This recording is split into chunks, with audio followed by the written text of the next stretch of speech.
সাহিত্যিক মণিশঙ্কর মুখোপাধ্যায় প্রয়াত হয়েছেন। সদ্য স্বাধীন কলকাতার সাহেবপাড়ার জীবন জানিয়ে লেখা চৌরঙ্গী, যার কলম থেকে এই কাজটির সৃষ্টি, সেই মণিশঙ্কর মুখোপাধ্যায় প্রয়াত। তিনি ছিলেন বাংলার সাহিত্য জগতের অন্যতম জনপ্রিয় মুখ। মৃত্যুকালে তার বয়স হয় 92 বছর। তার প্রথম বই প্রকাশিত হয় 1955 সালে। তার একাধিক উপন্যাস বড় পর্দাতে রূপান্তরিত হয়েছে। সীমাবদ্ধ ও জন অরণ্য উপন্যাস অবলম্বনে সত্যজিৎ রায় চলচ্চিত্র নির্মাণ করেন। এছাড়াও চৌরঙ্গী উপন্যাসের জন্য তৈরি হয় জনপ্রিয় সিনেমা, যেখানে অভিনয় করেন সাটা বোসের ভূমিকায় মহানায়ক উত্তম কুমার। কয়েক দশকেরও বেশি সময় ধরে পাঠকের মনে জায়গা করে নেওয়া শঙ্কর আজও বাংলা সাহিত্যের এক উজ্জ্বল নাম। 1933 সালে বনগাঁয় জন্ম তার। পরবর্তীতে সপরিবারে চলে আসেন হাওড়ায়। দ্বিতীয় বিশ্বযুদ্ধের আতঙ্কে জাপানি আক্রমণের ভয়ে পরিবার ফিরে যায় বনগাঁয়, কিন্তু শঙ্কর থেকে গেলেন বাবার সাথে।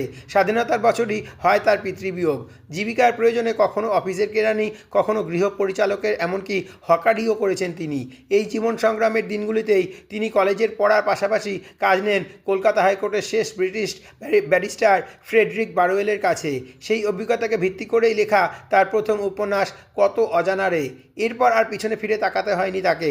চৌরঙ্গী প্রকাশের পর শঙ্কর হয়ে উঠলেন পাঠকদের প্রিয়তার এক অনন্য নাম। 2014 সালে প্রকাশিত একা একা 81 উপন্যাসের জন্য তিনি পান সাহিত্য একাডেমি পুরস্কার। পাঠকের ভালোবাসাই ছিল তার আসল পুরস্কার।